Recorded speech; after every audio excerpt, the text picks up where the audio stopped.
Halo guys, Assalamualaikum warahmatullahi wabarakatuh. Perkenalkan, nama saya Fani Farmawati. Saya dari Prodi Agroteknologi, Fakultas Pertanian. Di sini saya akan menjawab soal UTS yang diberikan oleh Pak Rosadi mengenai apa sih itu Islam Nusantara. Berikut jawabannya. Di sini saya akan menjelaskan sedikit apa sih itu Islam Nusantara. Islam Nusantara merupakan model pemikiran, pemahaman dan pengalaman ajaran-ajaran Islam yang dikemas melalui pertimbangan budaya atau tradisi berkembang di wilayah Asia Tenggara. Tetapi kajian ini dibatasi pada Indonesia sehingga mencerminkan identitas Islam yang bernuansa metodologis. Identitas ini ketika disosialisasikan di kalangan umat Islam, khususnya para pemikirnya, direspon dengan tanggapan yang kontroversial tentunya. Ada yang menolak identitas Islam Nusantara itu karena Islam itu hanya satu, yaitu Islam yang diajarkan oleh Nabi. Sebaliknya, banyak pemikir yang menerima identitas Islam Nusantara itu, bagi mereka Islam hanya satu. Itu benar karena substansif, tetapi ekspresinya beragam sekali, termasuk Islam Nusantara. Islam ini ditampilkan atau dipikirkan, dipahami, dan diamalkan, hasilnya melahirkan model pemikiran, pemahaman, dan pengalaman ajaran-ajaran Islam yang ramah, moderat, inklusif, toleran, cinta damai, harmonis, dan juga dapat menghargai keberagaman. Keberagaman Islam ini terjadi lantaran perjumpaan Islam dengan budaya tradisi lokal, khususnya Jawa, yang biasa disebut akulturasi budaya. Islam Indonesia patut menjadi contoh.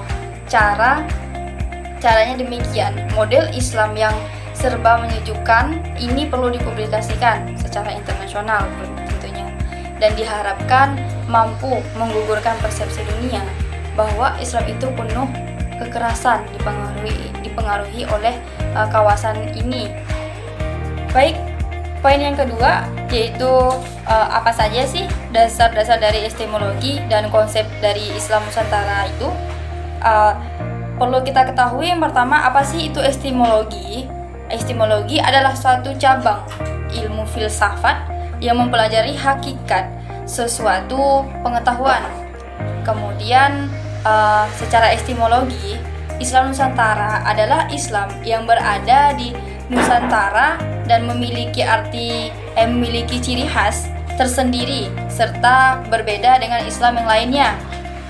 Karena konsep Islam Nusantara sendiri adalah gabungan dari nilai Islam teologis dengan nilai tradisi lokal, budaya, dan juga adat istiadat di Indonesia.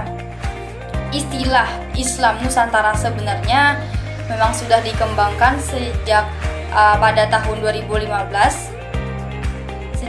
dikembangkan sejak abad ke-16, namun pada tahun 2015 istilah baru disahkan oleh Organisasi Islam Indonesia Nahdlatul Ulama, atau bisa disebut Organisasi Islam Perpaham Ahlussunnah wal Jamaah. Jadi di sini terdapat 3 pilar yang sangat berpengaruh dalam Islam Nusantara tersebut, yaitu fikrah yang berarti pemikiran, harakah yang berarti gerakan atau tindakan, amaliyah yang berarti ibadah. Dalam Islam Nusantara terdapat 3 dasar epistemologi, yaitu dasar teologis, dasar sosiologis, dan dasar antropologis. Dasar teologis dalam Islam Nusantara yaitu terkait ajaran Islam yang berkaitan dengan Tuhan atau pemikiran kalam, di mana ajaran-ajaran tersebut menggunakan Al-Quran dan hadis sebagai rujukan utama. Namun, umumnya NU tidak langsung merujuk pada Al-Quran dan hadis, tetapi dengan menelusuri terlebih dahulu tradisi keilmuan Ahlussunnah wal Jamaah, Al-Nahdliyah atau Masjid menyebut tradisi ini melahirkan khanazah intelektual yang kaya disebanding dengan tradisi pada organisasi lain. Yang kedua, dasar sosiologis. Dasar sosiologis ini adalah Islam Nusantara yang merupakan interaksi yang berkaitan dengan perilaku sosial manusia yang lebih menekankan pada prinsip Islam Nusantara, Islam rahmatan lil alamin, yang berarti Islam adalah agama universal sebagai agama peradaban. Dan yang terakhir yaitu dasar antropologi, yaitu pendekatan dengan manusia dan segala perilaku mereka, mengetahui dan memahami kebudayaannya. Dalam dakwah Islam, pendekatan Islam Nusantara dapat dilakukan dengan 4 cara, yaitu dengan beradaptasi, menetralisasikan budaya, meminimalisasi, dan eliminalisasi. Oke, selanjutnya poin yang ketiga, yaitu seperti apa sih pendapat orang yang menolak adanya Islam Nusantara. Di sini perlu diketahui, sosialisasi identitas Islam Nusantara ternyata mendapat respon yang sangat beragam tentunya di kalangan umat Islam, terutama para pemikirnya. Terjadi kontroversi, pandangan, dan penilaian di kalangan mereka hingga terbelah menjadi beberapa kelompok. Ada sikap pro dan kontra terhadap Islam Nusantara di kalangan mereka, dan ada yang berjuang keras dan berargumentasi dengan mendayagunakan penalarannya agar Islam Nusantara bisa diterima di kalangan umat Islam maupun non-Islam tentunya. Sebaliknya, ada yang menghadang perjuangan itu dan berusaha mematahkan argumentasinya. Ada yang memiliki harapan besar dengan kehadiran Islam Nusantara itu, namun ada yang justru menaruh berbagai kecurigaan atas rekayasa yang canggih dari Barat. Ada yang kurang menyetujui Islam Nusantara itu, tetapi mereka hanya diam, tidak melakukan serang-serangan yang berusaha mematahkan argumentasi kelompok yang menyetujui Islam Nusantara tersebut. Dan ada juga yang menyetujui penggunaan istilah Islam Nusantara tersebut, namun mereka hanya bersikap diam dan pasif sehingga tidak berusaha mempromosikannya. Mereka yang menolak Islam Nusantara memiliki pandangan bahwa Islam itu hanya satu. Islam yang satu itu merupakan Islam yang diajarkan oleh Nabi Muhammad SAW. Islam tidak bisa diberikan identitas berdasarkan suatu pendekatan, corak, peranan, maupun kawasan sehingga membentuk identitas Islam khusus seperti Islam Nusantara itu. Kalau terdapat Islam lain di luar Islam yang diajarkan oleh Nabi Muhammad itu, harus segera menyesuaikan diri. Mengapa demikian? Dengan Islam standar tersebut, sehingga keunikan identitas Islam tersebut justru dipandang negatif karena telah melakukan penyimpangan dari format Islam yang ideal atau Islam yang sebenarnya. Keunikan Islam Indonesia sedang menghadapi gugatan seiring dengan kehadiran fenomena radikalisme belakangan ini.